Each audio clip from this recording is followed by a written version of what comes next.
Joined now by senior defenseman Andy Carroll. I'll open it up for questions. Go ahead, Carson. Andy, this past weekend, you guys were able to clinch home ice advantage throughout the playoffs, which, I mean, you'd think is a good thing, except there's been some struggles on home ice this season. I think your home ice record was only 10-7, which is historically on the lower side. But, with it being playoffs, does that bring like maybe a whole different atmosphere that you guys think can help foster a little bit more success in? Yeah, I mean, over my career, we've definitely made this place an extremely hard place to play in, and have had a ton of success. And yeah, I mean, we've probably lost more games this year than I might have total in my career, but that chapter is kind of behind us right now. We're looking forward to playoff hockey and making sure that this place continues to be an extremely hard place to earn wins, and obviously the fans and our student section are huge parts of that. So we're going to be ready to go. Kevin Dudley.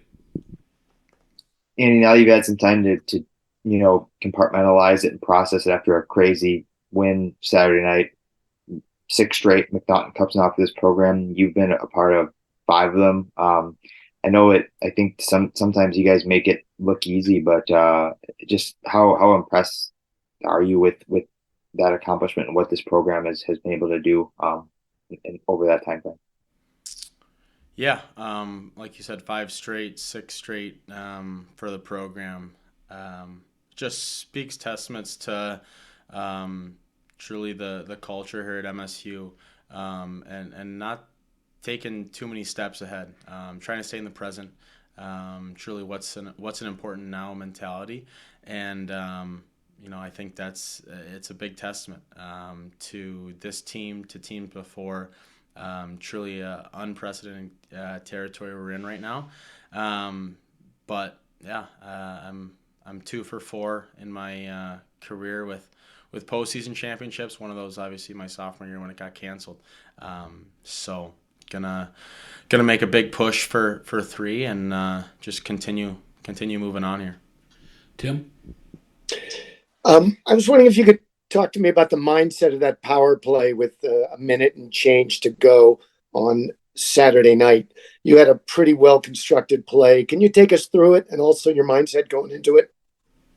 Yeah, we had gotten 2 earlier off the power play. Obviously, one in the second with Lucas Sauter's goal, and then a redirection with Cillier from the top with Akito. And yeah, when they took that penalty, we were like, hey, you know what? Like, we're in a good spot. Snap it around the outside, like make them, come and get it. And sure enough, it ended up in the back of our net. And it was kind of like, okay, what just happened? But we still have a chance on the power play to go and win this hockey game at home to, just in a remarkable fashion. So obviously we took a deep breath, lining up for the face-off. Fergie and I were just like, hey, like, we got this. Like, we've done this how many times before, where, you get somewhere around a minute to score a goal, whether that be in practice or preseason, whatever it is. And we went out there and we're hockey players. If you look at our setup on film or video, that's the spot where Lucas Sauter was when he scored the first goal, but Cade Borchardt was there. And that's just, our guys, that unit just being hockey players and finding a way to make a play, and obviously an unbelievable finish by Borchy and an incredible kind of story finish. Carson. And you obviously talk about how emotional and dramatic that game was, and especially with it being, your 5th year. How have you guys, maybe you and, some of your teammates, just been able to turn the page now and reset, knowing what's at stake for you guys this weekend and for the rest of the season moving forward?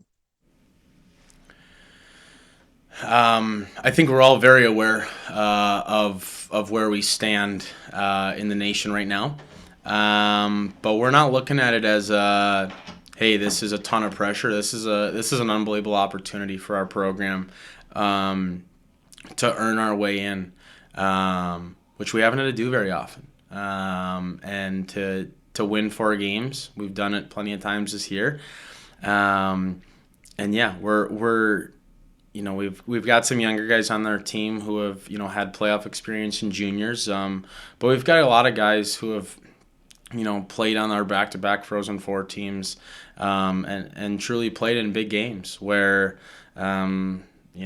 each team might get 1 or 2 power plays, and that's about it. So I think a big emphasis this week is just understanding finishing pucks 5-on-5, because that's what it's going to take coming down the stretch here.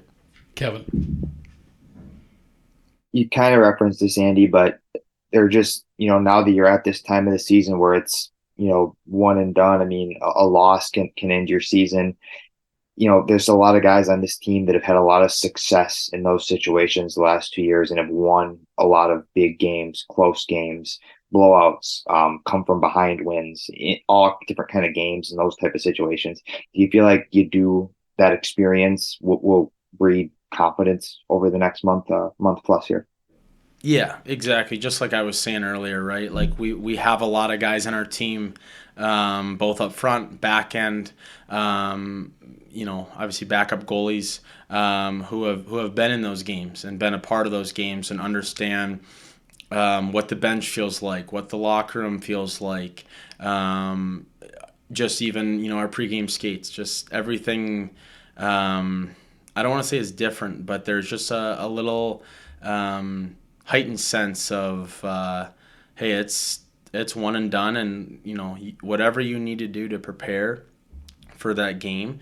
And yeah, like you said, like we've done it in every single fashion, right? You look back at the Quinnipiac game, comeback, Minnesota win. Last year against Harvard and Notre Dame, obviously 2 very close games.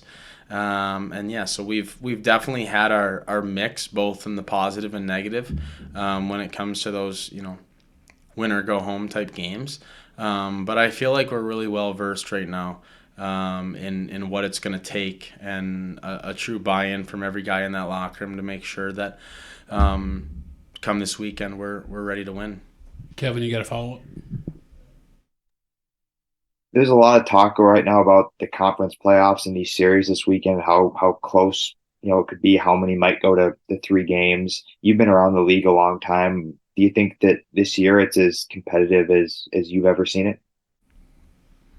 I would say college hockey in general. There seems to be fewer and fewer of the 5 and below losses, or lost teams this year, excuse me. I think, I don't know if it still stands, but I think Quinnipiac might be the only one. But yeah, it's just it's crazy right now, but it's exciting at the same time too, because as competitive athletes, those are the games you truly lived. Grew up playing in the basement, right? Tie game, 2 minutes left. Like you want to be out there on the ice making the play that sends your team into a victory. And but yeah, college hockey in general, I think, especially our league this year, has been extremely tight, and a lot of parity. Any other questions for Andy before we cut him loose? Seeing none, thank you, Andy. Good luck this weekend. Awesome. Thanks, guys.